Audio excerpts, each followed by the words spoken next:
My name is Colton Vance, and if you'd asked me 6 months ago how my family saw me, I'd have said I was a tolerated inconvenience. I was there in the photos because my absence would raise questions. I was at the table on holidays, but no one passed me the mashed potatoes without a pointed sigh. It all came to a head the day my father demanded a DNA test for my late grandfather's inheritance. We were at my grandfather's attorney's office, dark wood paneling, the smell of leather and old paper, when my father leaned across the table and said the words that would change everything: "You don't look like my son." The notary had just read the part of the will that named me as sole heir to my grandfather's estate, a modest but comfortable property outside Denver, along with the workshop, the land, and a bank account I hadn't known existed. He could have been gracious. He could have said, "I didn't expect this, but I'll honor Dad's wishes." Instead, he went for blood. "I want proof," he said. "A DNA test. If you're not mine, I'll contest the will." There was a heavy pause in the room. My half-brothers, Sterling and Reed, his so-called, real, sons, sat on either side of him, both wearing matching smirks. Sterling had his arm draped over the back of his chair like he owned the place. Reed leaned forward with his hands clasped, the picture of calculated aggression. I could have walked away. I could have told them to go to hell. But something in my chest, something raw and old, told me this was the moment I'd been waiting for my whole life. "Fine," I said. "Let's test all of us." A flicker of surprise crossed my father's face, quickly replaced by a smug grin. "You're going to regret that, boy." I didn't look away. "Maybe, or maybe you will." We scheduled the test for the coming Saturday. Rush processing, results in 72 hours. I paid for it myself. If this was going to be public humiliation, I'd make sure it happened in the brightest spotlight possible. That night, I went home to the apartment over the detached garage, my space, as my father called it, though he liked to remind me who paid the bills. I should have been angry, but what I felt was sharper. Focused. I sat at my desk, typed up a short, precise email, and sent it to my father, Lorraine, my stepmother, and my brothers. I CC'd every cousin, aunt, and uncle. I accept Dad's challenge. DNA tests for all sons scheduled for Saturday at 9 a.m. Rush results Tuesday. If the truth matters, we'll have it in writing. 20 minutes later, Lorraine replied, "Colton, your father didn't mean for this to be a public matter. Let's keep it private." I typed 2 words back. Too late. When I hit send, I realized I wasn't just agreeing to the test. I was setting the first match to a pile of dry kindling that had been gathering for 25 years. And I was ready to watch it burn. The next morning, the air in the apartment above the garage felt heavier. I went downstairs for coffee, and for the first time in years, Lorraine's SUV was parked in my father's spot. She never parked there unless she wanted to be seen. Inside the kitchen, she was standing by the counter in one of her 2 perfect blouses, hair curled like she'd just stepped out of a salon. She smiled the way a snake might before it strikes. "Morning, Colton," she said, stirring her coffee. "Your father's a little upset about the way you're handling things." I poured my own coffee without answering. The kitchen smelled like cinnamon and spite. She continued, "This is family business. You've embarrassed us all by involving the cousins. Do you really think Grandpa would have wanted this spectacle?" I took a slow sip before replying. "I think Grandpa wanted the truth." Her smile twitched. "You should be careful about poking at things you don't understand." I didn't answer. I didn't need to. Her tone told me enough. There was something in this DNA test that had her worried. By the time I returned from work that evening, the locks had been changed. My key didn't fit. On the front step were 3 black garbage bags full of my clothes and personal things. Sitting on top of one bag was an envelope with my name scrawled in my father's handwriting. "Until you prove you belong here, you're not welcome." It wasn't just eviction, it was a declaration of war. I carried my bags to my truck in silence, but inside, my thoughts were roaring. If they thought pushing me out would make me back down, they didn't understand me at all. This wasn't just about the inheritance anymore. I drove 20 miles to a budget motel off I-25. The place smelled like industrial cleaner that barely masked something worse. The sheets were stiff, the walls thin enough to hear a TV blaring 2 rooms over. I sat on the bed with my laptop, opened my email, and sent a new message to the entire family thread. Update: I am no longer staying at my father's residence. Until the results are in, I will not be in contact except for Saturday's appointment. The truth will be public. I hit send, then opened a second tab to search for foreclosure records. It was an idea that had been buzzing in the back of my head since Lorraine's comment that morning. If my father was fighting this hard over the will, there had to be a reason. And reasons, especially desperate ones, usually came with a paper trail. That was when I decided, tomorrow, I was going to the county property office. But first, I needed one more email. This one went to the lab. Please confirm the time for Saturday's test and include all 3 brothers in the results packet. I will be paying for expedited processing. No exceptions. When I closed my laptop, I realized something strange. For the first time in years, I didn't feel like I was on defense. I was moving first. The next morning, the sky over Denver was the color of ash, the kind that promises rain but never delivers. I left the motel early, coffee in hand, and drove downtown to the county property office. It was the kind of place where fluorescent lights hummed and the air smelled faintly of toner. The clerk behind the counter, a man in his 40s with a voice like sandpaper, didn't even look up when I approached. Property records, he asked, already reaching for a form. Yeah, I said. Address is 214 Maple Ridge Drive. That was my father and Lorraine's house. The one I'd been thrown out of the night before. The one he had always called the family home, as if the title itself made it untouchable. The clerk typed something into his computer, squinted, and printed a thin stack of papers. He slid them under the glass without ceremony. I flipped through the pages and felt my pulse quicken. 3 foreclosure notices. The first was from 18 months ago, resolved somehow, probably with a loan. The second was from 9 months ago, with another mysterious payment arrangement scrawled in the margin. The third was dated last week. They had 60 days to come up with $10,000 or the house was gone. So that was it. This wasn't about family pride or some twisted moral stand over paternity. This was about survival. They needed the inheritance to keep their house from slipping through their fingers. I tucked the papers into my bag, already thinking about how I'd use them. If my father thought he could bully me into giving up my claim, I'd make sure he understood exactly how much leverage I had. From there, I drove to my grandfather's house, the one he'd left me. I hadn't had the nerve to really go through it since the funeral. The key turned in the lock with a satisfying click. Inside, the air smelled faintly of cedar and old books. The living room was exactly as I remembered, worn leather chairs, a coffee table scattered with old magazines, the TV remote still on the armrest where he'd left it.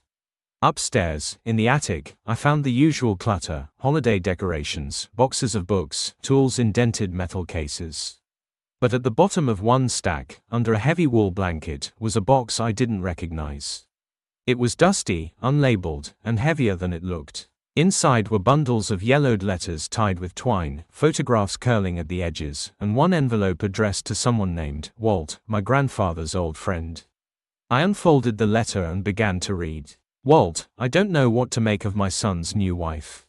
There's something about the rush to form this perfect family that doesn't sit right with me. The boy, Colton, seems like a ghost in his own house. Yesterday I found him in the garden, crying. When I asked what was wrong, he said, "Grandpa, why does Dad hate me?" I had no answer. Last night, I overheard my son talking on the phone. Something about keeping up the farce until the old man dies. I didn't understand the context, but the tone was of a man biding his time for an inheritance. My throat went dry. Grandpa had known. He hadn't just suspected. He had heard them talking.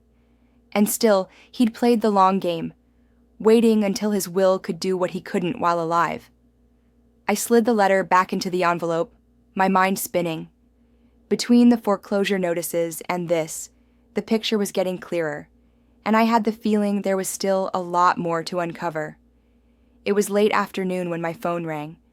I didn't recognize the number, but something told me to answer. "Colton?" Lorraine's voice. Smooth as honey, cold as stone. "I hear you've been snooping around," she said, skipping right over small talk. I leaned back in my chair at the kitchen table of my grandfather's house. "I call it research." "You're making a mistake," she said. "Your father, he's under a lot of stress. This test is just his way of feeling in control again. We don't have to make it a circus. I smiled, though she couldn't see it. A circus? Lorraine, you already sold the tickets when you threw my stuff on the lawn. She went quiet for a second, then changed tactics. You've always been good at making things harder than they need to be. I'm offering you an exit. Drop out of the test. Sign away your claim to the house and the money, and I'll make sure you get something for your trouble. How much? I asked, just to see her cards. 20,000, she said. It was almost funny. My share of the inheritance was worth more than triple that. But this wasn't just about money anymore. It was about making sure they couldn't rewrite the story. That's generous, I said, but I'll pass. See you Saturday. She sighed, long and slow, then hung up without another word. I sat there for a minute, staring at the wall, letting the silence settle. The offer meant one thing. They were scared. Scared enough to bribe me. Scared enough to make mistakes, which meant it was time to start tightening the screws. I opened my laptop and began drafting an email, not to family this time, but to the county foreclosure office. I requested certified copies of all 3 notices and proof of the deadlines. I wanted documentation so airtight it could choke a lawyer. Next, I called a friend of mine from high school, Josh Kane, who worked as a freelance reporter. We hadn't spoken in years, but he picked up on the second ring. Colton? Man, it's been forever. What's up? I've got a story for you, I said. Family drama, DNA tests, an inheritance fight, and a foreclosure deadline. The kind of thing that'll make people scroll past every other headline. Josh laughed. Is this a pitch or a cry for help? It's both, I said, but I want it ready to go live Tuesday when the DNA results come in. He whistled low.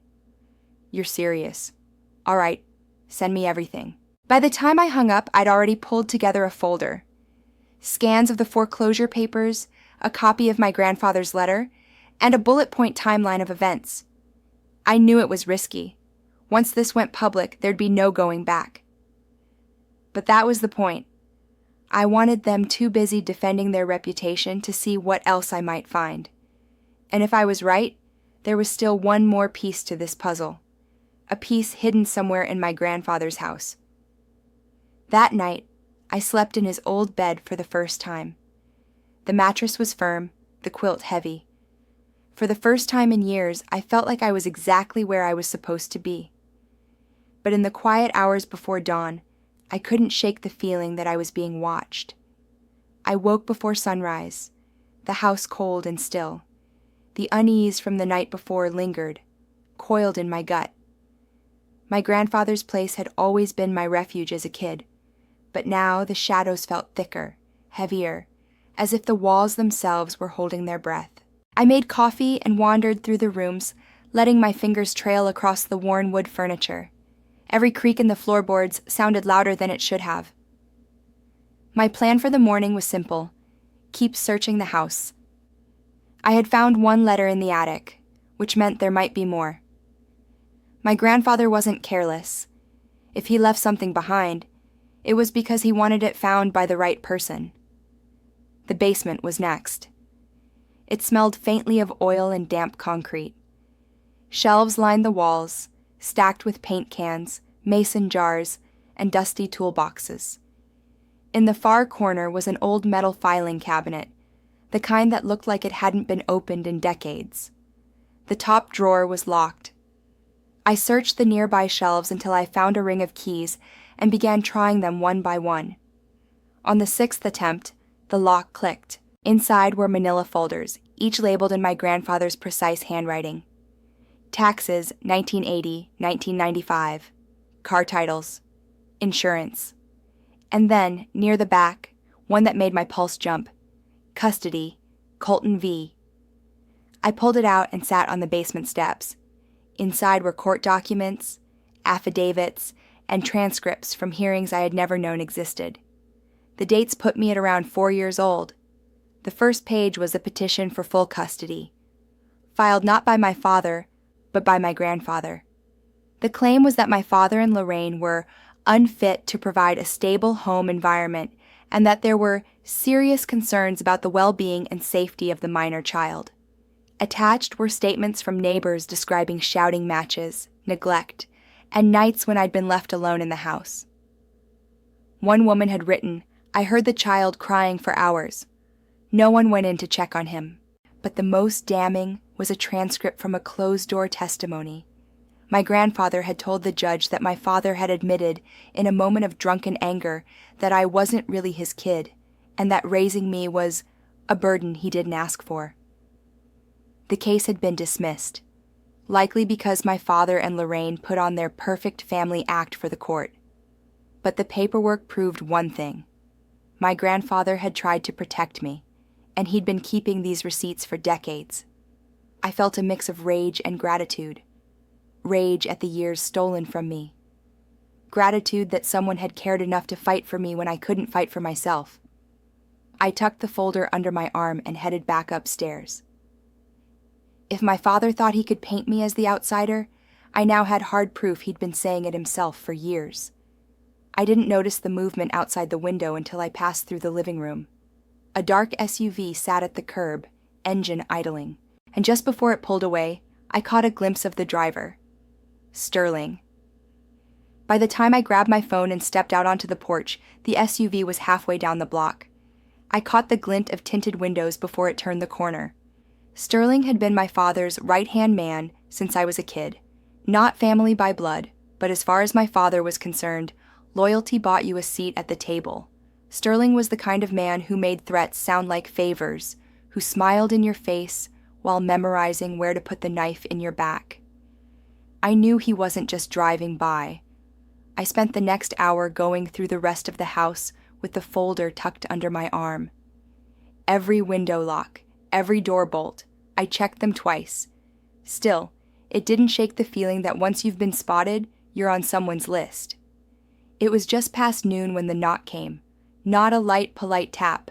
3 heavy, deliberate thuds. I didn't have to look through the peephole to know who it was, but I did anyway.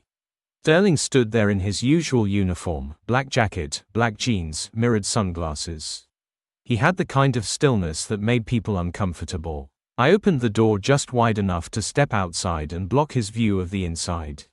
"Colt," he said, using the nickname only my father's side of the family ever used.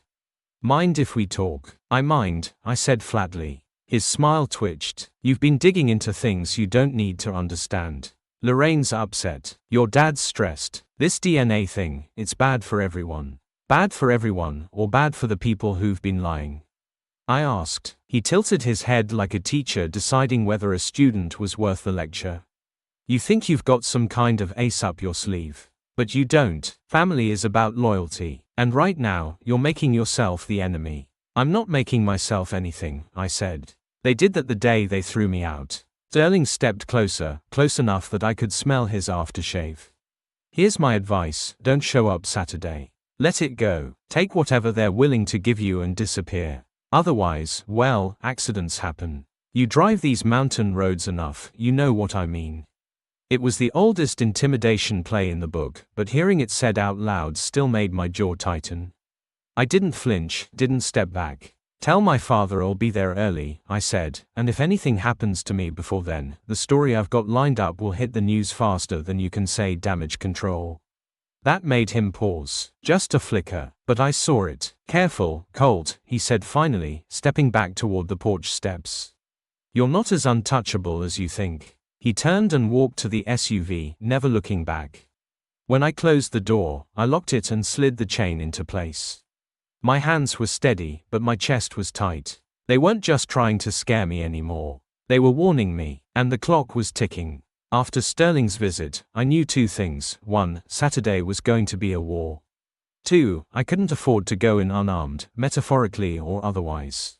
The rest of the day became about building insurance. First, I called Josh Kane, the reporter, again. "You get my email?" I asked. "Yeah," he said, his voice dropping like he was already picturing the headline. "This is solid, but if you want it to stick, I need video or audio.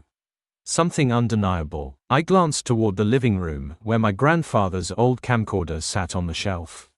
I'd been thinking the same thing. You'll have it by Saturday night, I told him. Next, I dug through my grandfather's desk and found his little collection of gadgets, mostly outdated tech, but one piece caught my attention: a pen with a hidden microphone and a micro SD slot.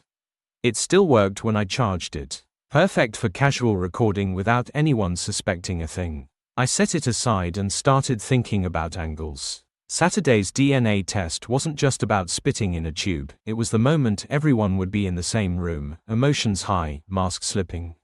If I played it right, they'd hang themselves without me saying a word. By early evening, I'd mapped it out in my head: wear the pen recorder, keep my phone on a hidden live call to Josh so the audio was backed up in real time, arrive early to position a small camera in the corner of the room. The goal wasn't to fight, it was to observe and collect. Around 8 p.m., my phone buzzed with a text from an unknown number. No words, just a picture. It was me, taken from across the street, standing on my grandfather's porch that morning. I stared at it for a long time, my mind clicking through possibilities. Sterling, obviously, but sending it now, that was a message, a reminder that I wasn't out of reach. I replied with 3 words: see you Saturday. No answer. That night, I couldn't sleep. I sat in my grandfather's recliner with the TV on low, every creak in the house making me glance at the window. But the fear wasn't paralyzing, it was sharpening me. If they wanted to play psychological games, I could play too. Before bed, I made one last move. I emailed every file, photo, and letter I'd found to a secure cloud account under an alias, with instructions for Josh to publish if he didn't hear from me by Sunday morning. The chessboard was set, and I had one more piece to move before Saturday: the one person who could burn their story to the ground. I just had to find her first. Finding her wasn't easy. All I had was a first name from one of the custody documents: Mara. She'd given a statement in my grandfather's failed case against my father, but her address was listed as confidential in the court record. I started with public records, digging through voter registrations and old phone books scanned online. A few dead ends later, I hit on a possible match in a nearby town: Mara D. Turner, age 62. No phone number listed, but an address in a quiet neighborhood near the edge of the county. I drove there early the next morning. Her house was small but well kept, with wind chimes hanging from the porch and flower boxes under the windows. A brown mutt barked once from behind the screen door as I knocked. After a few seconds, a woman appeared. Gray hair in a braid, sharp eyes that narrowed when she saw me. "Can I help you?" she asked, her voice steady but cautious. "My name's Colton Vaughn," I said. "I think you knew my grandfather, William Vaughn. You gave a statement in a custody hearing about 20 years ago." Her expression changed instantly, like a wall snapping into place. "I don't talk about that," she said, starting to close the door. "Please," I said, holding my hand up. "It's not for court. I'm not trying to drag you into anything legal. But, I'm his grandson, and I need to know the truth." She hesitated. Her eyes searched my face for something, maybe proof that I wasn't my father. Finally, she stepped aside. 5 minutes. Inside, the house smelled faintly of coffee and cedar. She led me to the kitchen and poured a cup without asking, setting it in front of me. "I worked with your mother," she began. "Back when you were little. She was struggling. Your dad wasn't around much. And when he wasn't kind." The words were measured, but I could hear the weight behind them. "You told the court about the night I was left alone," I said. Her eyes softened. "You remember that?" I shook my head. "I read it in the file." Mara sighed. "That was one of many nights. I went over because your mom didn't show up for her shift. Found you crying, no one else in the house. I stayed until your grandfather got there." She paused, her gaze hardening. "And he was furious. Not at her, at him. He told me your father had said you weren't his problem. I heard it myself later. More than once." "Would you say that again?" I asked. "On record." She froze. "You're recording this?" I tapped the pen in my shirt pocket. "For my safety, yeah. But if you don't want it public, I'll keep it private. I need people to hear it in case something happens to me." Mara studied me for a long moment. "You really think they'd come after you?" I didn't answer. I didn't need to. Finally, she nodded. "All right, but if I'm going to do this, I'm going to tell all of it. What he did to your mother. How he treated you. And the real reason your grandfather never stopped fighting for you. She leaned in, her voice lowering. Because he knew you weren't your father's son. Mara's hands trembled slightly as she gripped her coffee mug, but her voice stayed steady. Your mother didn't tell many people the truth, she began. I wasn't supposed to know either. But when you've been friends as long as we had, secrets have a way of slipping out. She looked at me hard, like she was making sure I was ready. The man who raised you, your father, he's not your father by blood.